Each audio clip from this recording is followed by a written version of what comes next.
Kasich Squad ready for war.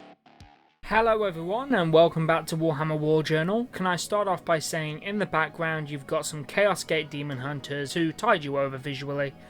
Not my best attempt, to be honest. This mission fell apart pretty quickly at the back end. You can tell it's been a while since I played this, but anyway, what have we got cooking? Let's discuss, shall we? The Imperium magazine is complete. I now have everything to build and paint from that, and I'm looking at my Necrons for starters, and I'm not sure if I want to keep them the paint scheme they are, or if I want to do them as a simpler paint scheme.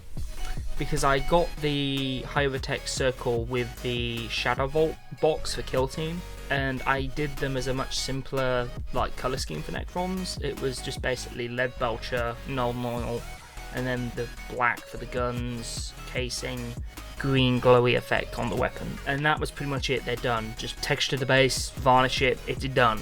Kind of thinking instead of doing this really complicated paint technique that the magazine's prescribing, do I just want to do my entire Necron army like that? Because that is the classic look for Necrons. It's the silver tide, the undead Terminator robot kind of thing. It's the look for Necrons, right? Especially if you go back and look at that old 3rd edition codex, which I have been looking into the old codexes just out of curiosity to see what the old versions of the game play like. First old one I brought was my Necron. I brought the 3rd edition Necron codex just because it's an army I'm fairly familiar with. I'm fairly aware of how to play in 9th edition. I haven't had much chance to play them recently because there's some news I want to talk about at the back of the episode. I'm kind of familiar with their units. I can look at the army and I'm kind of well, this is the majority of what they have to work with. And looking at the 3rd edition Necron codex, it's oh yeah, I can kind of see the bones of it. You've got your Lord on foot, your basic HQ that you'll run at least one, right? I personally quite like the Lords. I know the HQs for Necrons aren't the best units in the game.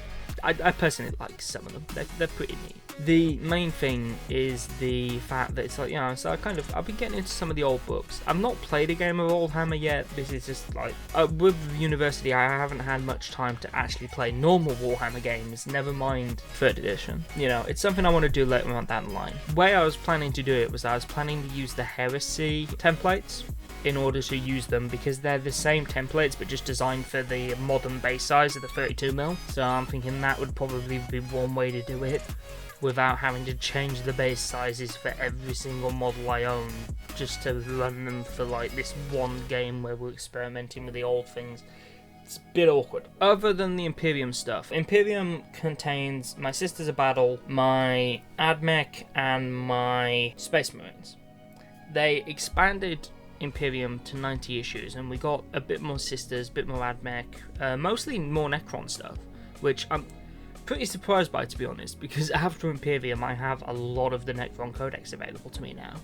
Even if it's only one unit of it, I still have the option to experiment with it, especially a lot of the HQ units, which I find kind of weird. It's they did a lot of HQ units for Imperium for the Necrons, and it's well, I can't feasibly run all of these in a list. But to be fair, I understand why they did it, because Necrons in terms of troops and stuff only have Immortals and Warriors, so it's if you chuck loads of troops at the people buying the magazine, it'd be this is a bit samey, a bit boring really. So I understand why it's look at this cool space robot model, so I get why they did that. Necrons are probably the ones that are most built. Pretty much all the Space Marine stuff in the collection's built, with the exception of the Redemptor Dreadnought from the expanded issues. So that's all waiting to be painted. On top of that, my sisters are pretty much, I've done the base black. I need to go back and finish those girls off. My sisters, they're on the to-do list pile. They look quite interesting in temp, so maybe that might give me a shot in the arm to get them finished. And also the fact that we've got Paragon warsuits in the expanded bits of Imperium, so I've got even more of them now, so it probably wouldn't take much for me to push them up to 1,000 points.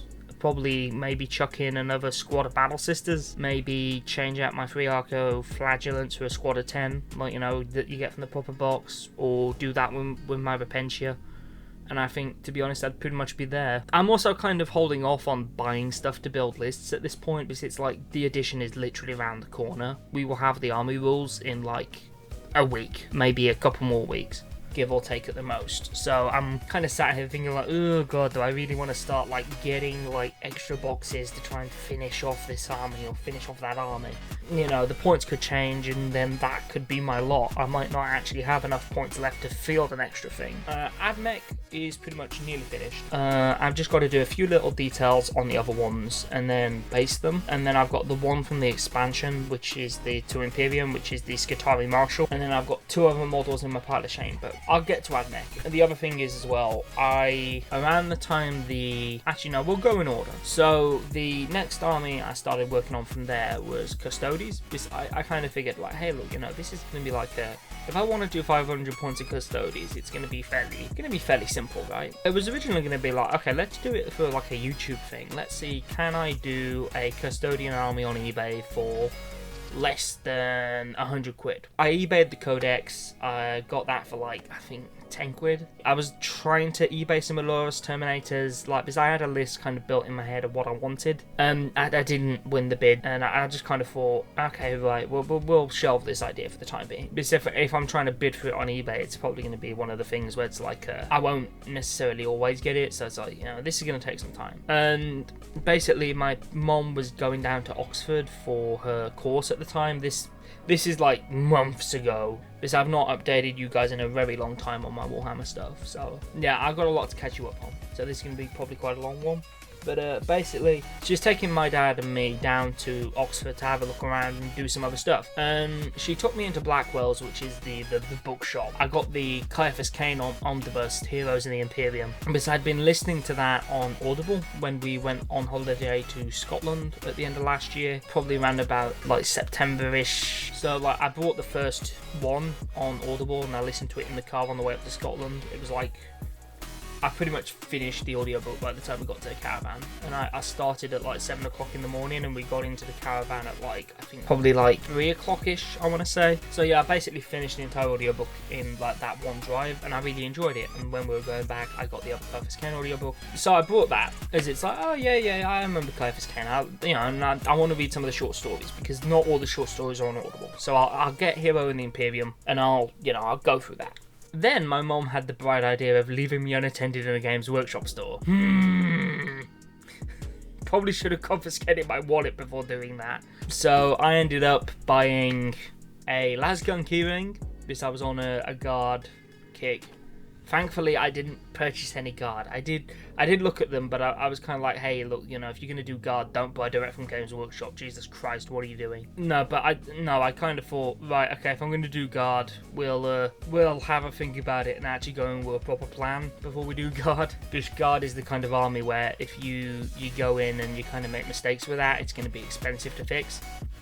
Foreshadowing, perhaps. I was looking and I was kind of thinking, like, oh yeah, that custodian idea was a thing. It's like, this has been a while since I considered that. And the guy was like, hey, look, man, what systems do you play? Like, we kind of had a bit of a chat while I was in there, and I was kind of like, I play Kill Team and I play 40k, and I ideally would like to do like a little 500 point for 40k that I can use for Kill Team. And he says, you thought about custodians? And it's like, well, yeah, I have been considering custodians. And he says, well, I'll tell you what, turn one of them into a shield captain, then split the other two down the middle, 2 spears, 2 shields and swords. And then you've got 4 troops you can use for Kill Team. Because you can just run them like that, or you can do 2 custodians and 5 Sisters of Silence, I believe. So it's a 7-person Kill Team if you do that. But I haven't got the Sisters of Silence as yet. I do that at some point. I got the Custodian Guard, and I also bought a champion, which is a blade champion. The one with, you can either have him with 1 sword or the dual sword. As you can see here, I built him with the dual sword. I just like dual wielding. I think it's neat. No other reason. And I also don't think it really affects the model's data sheet in any way. I think it's literally just a cosmetic thing. As far as I'm aware, with that unit, it doesn't really matter how you build the model. Don't quote me on that, I could be wrong. Watch me check my codex now, and it's like it's 2 different weapon options, and I've been running it completely wrong. I did that, and I built them, and I played some games with them. I filled in them as the Grey Legion instead of the Gold Legion. I eventually got around to painting them recently, and it's like this is the thing, right? You know how I used to say, oh, I'm not big on washes, not big on shades, it makes things look horrible. I was an idiot. Ignore that. Use washes, man. They look good. So what I did, base coat the whole model in Mechanica Standard, just to give the gold something to stick to. Then I did Retributor armor all over, nothing fancy. Then I did Ryclone Flesh Shade all over. You know, if you've ever painted gold following like the Games Workshop tutorials or something, you know that. I don't need to tell you that. It's, you know, it's pretty simple. And then from there, I used the lighter steel, not the one that's the not Lead Belcher, not Iron Breaker. It was Iron Warriors or Iron Hands, the lighter one of those. I think it was Iron Warriors. Yeah, it's Iron Warriors, because they're like the silver one with the hazard stripes. Yeah, Iron Warriors. So I did Iron Warriors on like the faceplate and like the different little bits of detail. Came back in with some Stormhost Silver, did like the little gem things, did the capes and that, and the plumes in corn red, because I like the dark red with the gold. And then from there, I got like some Talisar blue and use that on the blade, the weapons, to give them like their force axe look, and they did it on the gems and the eye sockets to give them like that nice look. I used it on those Necron Cybermen that I did. To be honest, as much as I like them, I might redo them in the new Necron scheme, so I have some troops and I can run that as like a little list. Maybe play it as a different dynasty. But yeah, or more options for the current dynasty.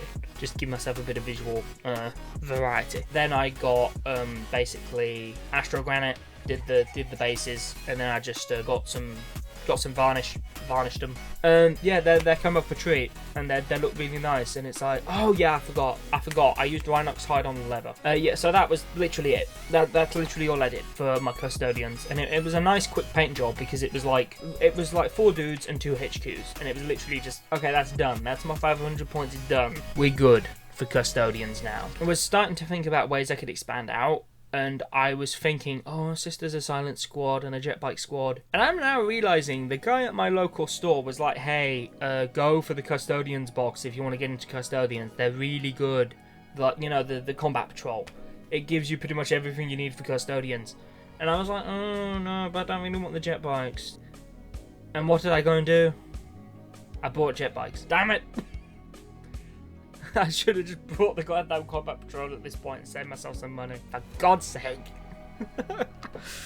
This is typical for me, innit? But yeah, so the next thing on my to-do list for custodians is the Virtus Praetors, which is their jet bike unit. I'm going to just build them as 3 jet bikes, and if I want to run them as either a bigger squad or with a shield captain, I'll get another box and I'll do a shield captain and 2 other ones. It's a common thing you have to do with like Grey Knights and Custodians, because some of their kits build multiple things. For instance, the Terminator squad box for Grey Knights can build Paladins and Apothecaries. You either want your Terminator troop, or you want your Paladins and your Apothecary and your guy holding the flag. You might be saying, oh Josh, why do you know so much about Grey Knight kits? The game you're seeing in the background at this point probably gonna be Chaos Gate Demon Hunters, because I really like this game. It's really fun. I had to restart it because I made some mistakes, but it's quite fun. And they basically convinced me to start Grey Knights. So I have the boarding patrol just unbuilt with a box of Terminators. Yeah. So I'm doing Grey Knights at some point. Which, to be honest, the rules for 10th edition, I'll see how they play. Thousand Suns, of the 2,000 Suns seem more interesting to me at the moment. And yeah, for Christmas I got myself the Crimson Court box. So yeah, the 10th edition rules coming out for that basically gave me the kick up the backside of like, Thousand Suns look cool this edition, get them built. So they're built, and I'm going to paint them. I have a plan for how I'm going to paint them. I have split the troops up into 4 squads of 5. 5 of them with flamers, and 5 of them with the bolters and the chain gunners. Like is it the Soul Reaper like the minigun? What I've decided to do is I'm going to paint. I kit bash the 2 sergeants using bits from the Exalted Sorcerers. And I don't think they look too bad compared to the official ones. An attempt was made. I'm happy enough with them. They'll do. Because I didn't fancy having to go and try and hunt down just the sergeant on eBay, and like, it was a hassle.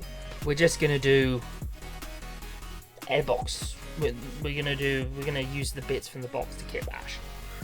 So that's how we're gonna do that. And I've also got Magnus built as well. The plan is I'm gonna not make the mistake I did with Black Legion and try and paint that trim over a different color base coat. That was a nightmare. Why did I do that? And I'm not gonna be doing that again after making that mistake with Legionaries. When I get around to finishing Black Legion, I'm gonna do them this way, which is I'm gonna base coat the Mechanicus standard again, give the gold something to stick to, like I did with the Custodians, and then do Retributor armor all over, and then do Viking Flesh Shed all over, and then paint the bits that aren't the trim with the Thousand Suns or Abaddon Black. This one squad I'm going to do as Black Legion, because I want to have a little bit of a Black Legion presence in all my Chaos armies, playing into the idea that, like, you know, Black Legion, putting them together, making them a bit more of a unified and organised force. I'm also doing my Black Legion list where it's like, I get by with a little help from my friends, where it's like, I'm going to have a squad of Rubrics in the elites, I'm going to have a squad of Plague Marines in the elites, and have a squad of Berserkers in the elites, because they've had a new kit now. Not going to do those just yet. Need to get the rest of the Black Legion stuff finished before I look at doing that. And it's basically going to be so, like, when I have an army of like Thousand Suns and Death Guard, they have some Black Legion presence in it. It also just allows me to cross-pollinate certain kits before committing to, oh, I like this one, so I'm going to do a Thousand Suns one. Okay, you're probably wondering why I decided to do that. It was because I was reading the Black Legion book by Evan Dengsti Bowden, I believe. I've probably just completely butchered that name. My apologies. The two books, Talons of Horus and Black Legion, and it's basically about the formation of the Black Legion, and you've got various different legionary members from the different legions that have joined the Black Legion, and they're all wearing the black and gold. I really like that look. I liked the Sons of Horus before, which was why I originally started doing Black Legion for CSM. And on top of that, I like the Black Legion a lot more as its own entity now after reading those two books. So it's like, you know, I enjoy it in both ways. And also, let's be honest, it's a Black Legion list. It's the kind of like the standard flavor, Masters of like None kind of thing with Chaos. And you've also got some cool name characters that you can take in Black Legion. So, you know, it just gives me some options. And as I've said before, I personally feel a lot of the CSM kits work better for the Black Legion, like Chaos Undivided, as opposed to like particular Chaos Gods. So that's how that army's going. Now, the next one to talk about is another new one, Astra Militarum. I picked this one up after reading the Caiaphas Cain books, and I also read the Creek book by Stephen Lyons, and of course I couldn't just do it simply. I couldn't just do the Cadian box. No, I had to decide to be a contrarian and decide to do Krieg. I have currently 2 of the Kill Team Krieg infantry kits built and painted. They look very nice. I'm using them for Kill Team as well as 40k, so their loadout's a little bit jank, but that can't be helped. You've also got the fact that I've got another kit here on the pile of shame that needs to be done up. Like, you know, I'm going to just have them be the base loadout. I think after playing with it, I'm going to try and source some of these individual models online for the Veteran Guard kit, and just try and have it where I can run all 3 at vanilla and kind of swap in the weapon options as and when I choose. So I'm going to have to try and hunt down a couple of others. I don't want to quite go for another full box, but hunt down a few extra bits so I can like swap it out and have like the 3 core based infantry. I also put the Kazakin in there as I had the Kill Team kit, and I've also got a Sentinel that has a Cadian driver, obviously, because the new Sentinel has a Cadian driver. I didn't really have any spare Krieg heads or anything I could use, so he's just kind of like, you've got a little bit of Cadian presence in the army. I've also got a Russ, which is a pretty standard guard kit. Pretty much every single guard regiment has Russes, so it's no big deal.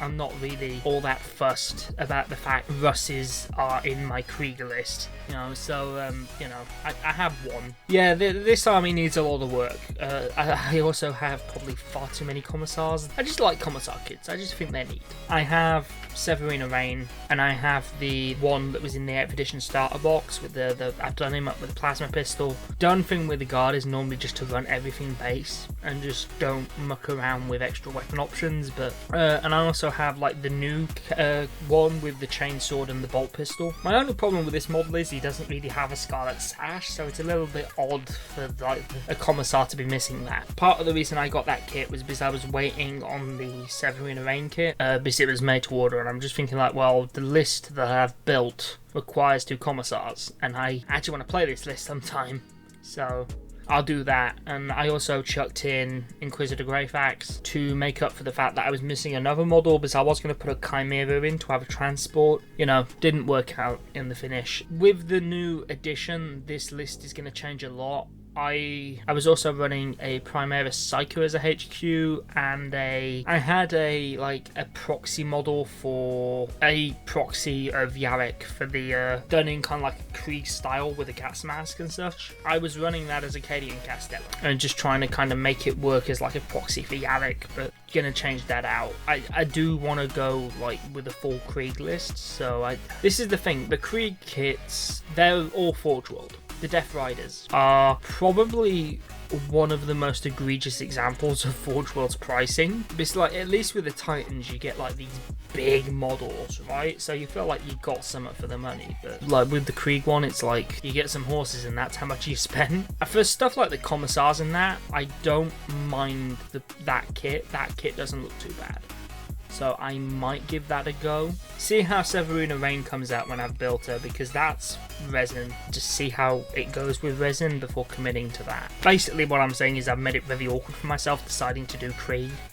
I'm sorry, I like the Gas Mask boys. I was a fan of them before I even got into 40k, because like Trivel, my friend, is a big 40k fan and he loves the Death Corp of Krieg. So like I kind of got exposed to all the memes and everything, and I don't know, I'm going to be honest, I'm not so hot on the Krieg memes anymore, because to be honest, I read the books and it's like, actually, they're nothing like that. God, why are you mischaracterizing them like that? That's actually kind of, ugh, no. Yeah, I know there's a little shovel in that Kill Team kit. I did not equip that to any of them. I'm sick of the shovel memes. God damn it. I'm sure like several Thousand Suns players are also tired of the Magnus did nothing wrong joke. Yeah, so that's pretty much a rundown of my situation with pretty much all my armies at this point. Kill Team, I have the Into the Dark box to do and the terrain for that, and the Shadow Vault box is pretty much, I need to paint the Kazakin.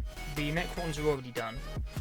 Kazakin, I'm debating if I want to give them the typical Cadian scheme, or if I want to modify the typical Cadian scheme a little bit to have them fit in better with my Krieg regiment and have them have like a similar sort of colour scheme. My original kind of thought for including them is the fact that they're kind of like this Kazakin are basically like special forces for the guard, right? They're like the elite Cadian troopers. So my line of thought is like, you know, the main deployment is the Kriegers, and you've got like the Kazakin special forces there kind of doing their own thing. They're not part of the main army. I've also got Solar to do. So Solar's pretty much nearly done. I just need to tidy up the horse and just finish the horse off. But he was primarily a painting project, because I'm going to be honest, that model looks pretty cool. When I showed it off to my mom, it was constantly a case of, when's the guy on the horse being released? My mom's a big fan of like the horses and like the whole the posh name for the horse riding hobbies. She used to be into that when she was younger, and like she kind of took to that model, and it's like, I'm kind of thinking if I do go down the route of having like, I don't know, maybe some Wargame exclusive proxies or something of the Death Riders, am I gonna have my my guard army yoinked? And one thing I will say is I brush painted the horse white using Corax, and it looks alright. It's not my favourite. I will obviously doing the metal bits for the horse as well, just trying to like finish it off. The armour looks nice though. I'm happy with how the armour came out. But it's just, you know, finishing all that kind of stuff off. And then we've also got the fact, in terms of audiobook reading as well, I've kind of, as I said, I've done the Caiaphas, I'm done with the Caiaphas Cain series for the time being. It looks like Know Your Enemy is getting an audiobook release this month, I think, when I was looking at it. I think 10th of June, which I'm looking forward to if that is the case. I could be wrong. Please do your own research. I was kind of Googling it very late last night because I was kind of annoyed of, like, I was looking over my Audible and I was like, when's the next Skyfist Kane book coming out, for God's sake? Like, you know, it was released in 2019. Don't want to pay 90 quid for a paperback to read this thing. Where is it? So I was doing a bit of Googling and it looks like it's going to be on pre-order soon. So yeah, okay, that's good. I'll get it when it comes out. Speaking of Kane, there's also another... they're doing like another anthology bound thing, which I think it's taking all the short stories from the Hero of the Imperium, Defender of the Imperium, Savior of the Imperium, and just putting them in one volume, which that is such a more elegant solution, because the only one of those in print at the moment is Hero of the Imperium, the first one, and you can't get the others unless you're going for like a second-hand copy. And you know, I was looking on Amazon, and like, you know, as I said, this is Amazon prices, bearing in mind. Know Your Enemy is 90 quid on there for a paperback, so it's like, you know, it's not the price has been hiked up due to scarcity, basically, which is, you know, because they only do limited print runs of certain books. I have a physical copy of Krieg in addition to my audiobook one. And it's basically a case of, I got that because I came down the following day because I spoke to the guy at the shop, and it was like, yeah, okay, look, you know, we're not going to get many of these in, you want to be down here pretty quickly if you want to get it. So I came down the next day, and I think I literally bought the last one. Getting the books can be a bit of a pain sometimes, and this is more of a me thing. It's not that hard if you're okay with like ebooks, but if I'm going to go for an ebook, I just get an audiobook. I don't like reading books or comics on a pad. I used to do it back in the day with, like, when I was first getting into comics, and it's like, ever since I got like proper comics and started reading proper comics, I can't stand reading on a pad. I find it a bit cumbersome, a bit awkward, and it's the same with books. I'd rather just have a paper copy. It's you know, that's kind of the thing. I'm sure they'll re-release them at some point, and I'll grab them when they re-release them. To be honest, I'm surprised when they said they're redoing the omnibus ones, which definitely want to read the short stories because they don't have audiobooks for the short stories. So I want to look at getting the Kane anthology book, and then from there I might get the new one as well, because they're doing a new Skyfist Kane book. So I might get that if it's a case of, because if I'm going to have to wait another couple of years for the audiobook, because by the time the audiobooks are coming out for Know Your Enemy, the next book's out. So I think it might just be a case of I just buy both of those books, and then once I've done Know Your Enemy, I just read the anthologies and then the new one. I'm not big on books, so it's like, if I'm going to read a 40k book, I'd prefer the short stories. I've been looking at some of Stephen Lyon's shorter stories for the Death Corps. There's one that looks particularly interesting, which is Left 4 Dead, which, yeah, not the video game name, the book Left 4 Dead. It's basically about a Krieger that decides, okay, stuff this, I'm gonna chuck my gear in a lake and take the persona of a civilian and just go and live. It's basically about a Krieger that deserts, which, if you know anything about the Death Corps Krieg, that sentence should throw you through a loop, because they are known as some of the most dogmatically loyal and stubborn guardsmen. To quote Pancreas No Work, nothing short of having their faces melted off is going to phase a Krieger. They're known for being particularly stubborn. So the idea of having this Krieger that's like, okay, this actually sucks, I'm gonna dip. That seems like it could be an interesting beat. And also, hey, I liked his other Krieg book. If you want to like kind of learn the basics of the Death Corps Krieg, of what they're about, the audiobook for Stephen Lyons' Krieg is actually really good. I'll cover it on Audio Anarchy eventually, but it's basically just like, it gives you all the history and the basic information you need to know what their deal is. It's basically a book that's like, here's the faction in a nutshell. This is what you need to know. Anyway, sorry, I kind of went off on a tangent about Black Library at the end there. I think I've pretty much... Oh yeah, I forgot to mention Death Guard.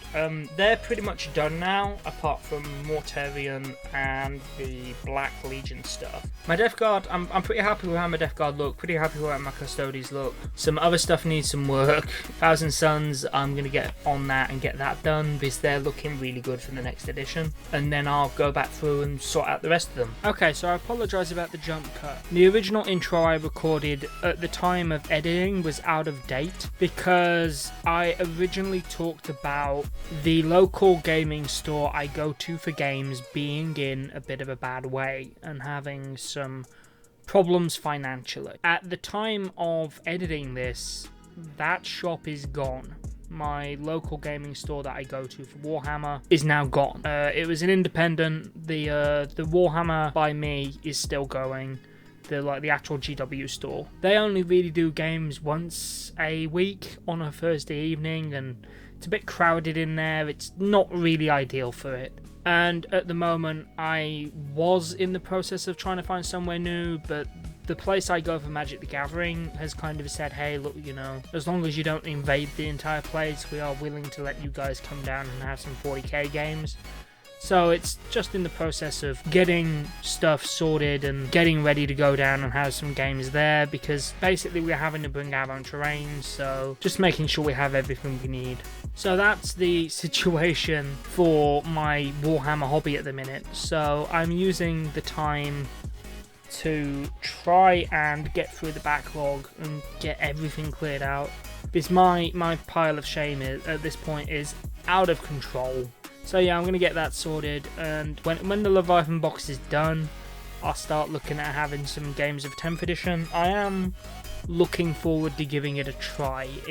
With the cards that I mentioned in the short that I made to tide you guys over between episodes, it looks more elegant. It looks like a more elegant solution as opposed to the old codex system, which that's why I'm a little bit annoyed that they're saying they're going to go back to codexes, but the implication with the codexes, at least what I'm thinking anyway, is that, obviously take this with a grain of salt, my line of thought is that the codexes are primarily going to be lore books with a few extra detachments, and the datasheets aren't going to change. As you'll notice, they printed the Munitorum and Field Manual separate for your points, and they don't put the points on the cards themselves. So that tends to imply that basically the datasheets for the edition are going to be the same as the ones in the indexes. We're just going to get different detachments that allow us to do slightly different things and have slightly different playstyle with the same units.